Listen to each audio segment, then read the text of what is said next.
ఇదిగోండి, మనము పెసరపప్పు దోసకాయ పప్పు ఎట్లా చేసుకోవాలో చూపెడుతున్నాను. ట్రెడిషనల్ మెథడ్, సింపుల్గా అయిపోతుంది. ఒక కప్పు పెసరపప్పు తీసుకొని దాన్ని కడిగి నేను ఇట్లా పెట్టానండి. కొంచెం నీళ్లు వేస్తాను నేను. ఇదిగోండి తరిగిన దోసకాయ ముక్కలు. నేను పప్పు దోసకాయ ముక్కలు రెండింటిని కలపనండి, ఎందుకంటే ఒక్కోసారి పండు కొంచెం ఎసిడిక్ ఉంటుంది, దానివల్ల పప్పు ఉడికే ఛాన్స్ తక్కువ ఉంటుంది కాబట్టి రెండింటిని సపరేట్ వేస్తాను. దీని లోపల నేను ఉప్పు కానీ ఏమీ వేయలేదు. మనము పోపు వేసేటప్పుడు ఆ మిగతావన్నీ వేసుకుందాము. ఐడియల్లీ కొంత ఉప్పు వేస్తే బాగానే ఉంటుంది కానివ్వండి, ప్రెషర్ ఎక్కువైపోతే కనుక అది పేస్ట్ అవుతుంది అనే ఉద్దేశంతో నేను వేయను. పప్పులోనూ వేయను, దీంట్లోనూ వేయను. ఇది కొంచెం ఎత్తెక్కువ ఉంది, ఎందుకంటే కనుక కింద మనకి రైస్ కూడా పెట్టానండి. ఇదిగోండి కంప్లీట్ అయినటువంటి కుక్కరు. దీనికి మూత పెట్టేసి స్టవ్ మీద పెట్టేయటమే.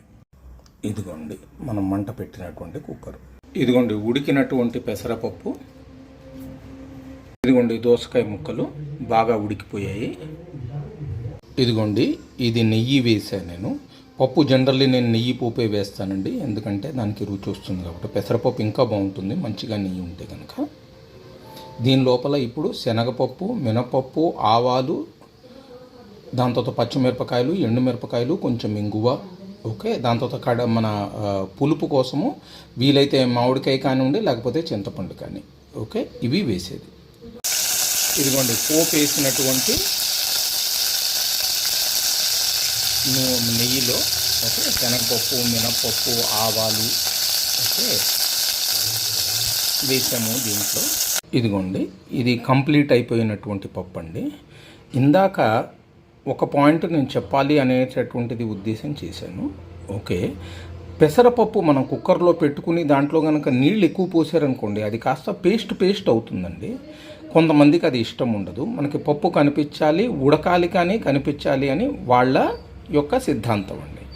ఇప్పుడు ఈ రెండిటికి మన పని కూడా తొందరగా అవ్వాలి, అట్లా అని చెప్పేసి మన పప్పు మీద పిళ్ళు కలిపారు అనేటటువంటి కామెంట్ కనుక రాకుండా ఉండాలి అంటే కనుక దీని మీద చాలా జాగ్రత్తగా మనము ప్లాన్ చేసుకొని ఎగ్జిక్యూట్ చేయాలండి. కొంతమంది చింతపండు వేస్తారు, కొంతమంది పులుపు వేస్తారు, కొంతమంది పులుపు వేయరు, okay, whatever it is there. కానీ మీరు బేస్ ఐటెం పక్కన పెట్టుకోండి, తక్కువ ఐటెం పక్కన పెట్టుకోండి. కుక్కర్ కాబట్టి మీకు చాలా తొందరగా అయిపోతుంది. మీరు చిన్న బ్యాచెస్ కనుక చేసుకుంటే నార్మల్ ఇళ్లలో వాడేటటువంటి ఇండక్షన్ కుక్కర్స్ మీరు పెట్టుకోవచ్చు. ఒక 4-5 ఇండక్షన్ స్టవ్లు పెట్టేసుకునేసి మీరు ఇండక్షన్ యూటెన్సిల్స్ కనుక వాడారనుకోండి, మీకు ప్రాబ్లం ఉండదు, ఓకే. నేను ఇప్పుడు మీకు గ్యాస్ మీద పెట్టానని కాదండి. ఇప్పుడు ఈ గిన్నె ఉంది, ఫర్ ఎగ్జాంపుల్ ఈ గిన్నె నేను ఏంటంటే ఇండక్షన్ కోసం అని చెప్పేసి 6 సంవత్సరాల క్రితమే తెచ్చుకున్నానండి. మేము బాగా వాడతాను నేను ఇండక్షన్ కానివ్వండి, లేకపోతే కుక్కర్స్ కానీ, లేకపోతే గ్యాస్ సేవింగ్ మైక్రోవేవ్లో వాడటం కానీ, ఇవన్నీ నేను రెగ్యులర్గా వాడతాను. నా వీడియోలు మీరు ముందర కూడా చూడొచ్చు. ఏంటంటే మైక్రోవేవ్ వేసి పల్లీలు వేయించడం కానివ్వండి, ఇవన్నీ కూడా నేను రెగ్యులర్గా చేస్తానండి. నేను మీకు మల్టిపుల్ పద్ధతులు ఎందుకు చెప్తున్నానంటే కనుక ఎవరికి ఎట్లా కన్వీనియంట్ ఉంటుందో ఆ రకంగా చేసుకోవాలి అనేటటువంటిది ఉద్దేశం. ఈ చిన్న బ్యాచ్లో చెప్పుకునేది ఎందుకంటే ఇళ్లల్లో జనాలకు కూడా చేసుకునేటటువంటిది అనేటటువంటిది వాళ్ళు చేసుకోవచ్చు ఇళ్లల్లో.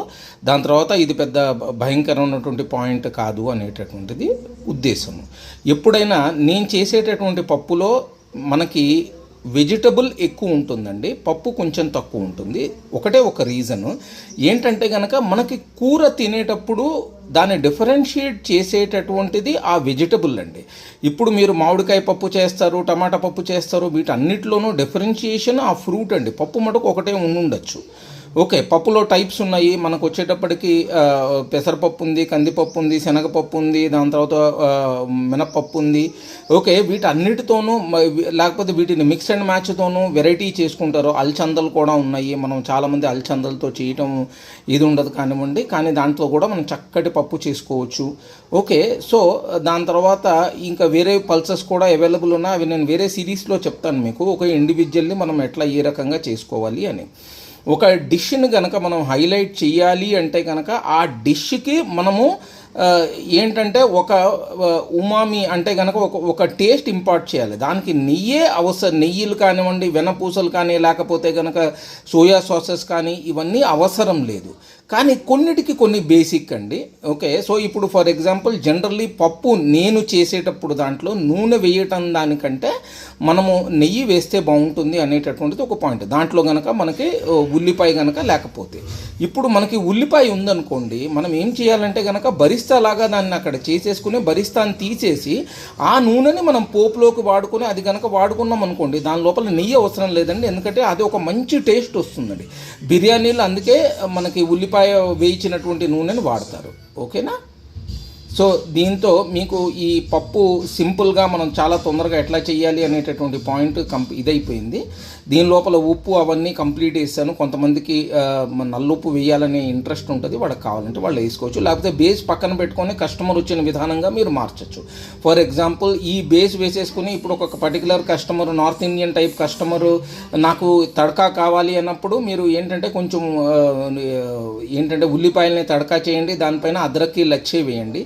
నేను దీంట్లో అల్లం వెల్లుల్లిపాయ పేస్ట్ కొంచెం వేశాను. ఓకే, కానీ కొంతమంది వచ్చేటప్పటికి ఓన్లీ వెల్లుల్లిపాయలు వేస్తారు, కొంతమంది ఓన్లీ అల్లం వేస్తారు. ఓకే, సో ఇది వాళ్ళ యొక్క ప్రిఫరెన్స్ బట్టి ఉంటుంది. ఓకే, కాబట్టి నేను వాటిలోకి వెళ్ళలేదండి, నేను చెప్పేది బేసిక్ మెటీరియల్ అన్నమాట. Thank you. ఇదిగోండి కంప్లీట్ అయిపోయినటువంటి పప్పు చూడండి, థిక్నెస్ వచ్చింది. ఓకే, కన్సిస్టెన్సీ దగ్గర పడింది. ఓకేనా? ఇది కనుక మీరు చల్లారిపోయిన తర్వాత ఇంకొంచెం చిక్కబడుతుందండి, కానీ దీని టేస్ట్ మటుకు చాలా బాగుంటుంది. ఎందుకంటే మీకు అన్నంలోకి మిగతా వాటన్నిటిలోకి కలుపుకునేందుకు. ఒకటి గుర్తుపెట్టుకోవాలండి, పప్పు చాలామంది ఏంటో విపరీతంగా చిక్కగా చేస్తారండి. మనం పప్పు మనం అన్నంలో కలుపుకునేటట్టు చేయాలండి. మనం దాన్ని కనుక చాలా డ్రైగా చేస్తే కనుక చల్లారిపోయిన తర్వాత అదొక పేస్ట్ ఫామ్లో తయారవుతుంది. అది మనము రెగ్యులేట్ చేసుకోవాలి.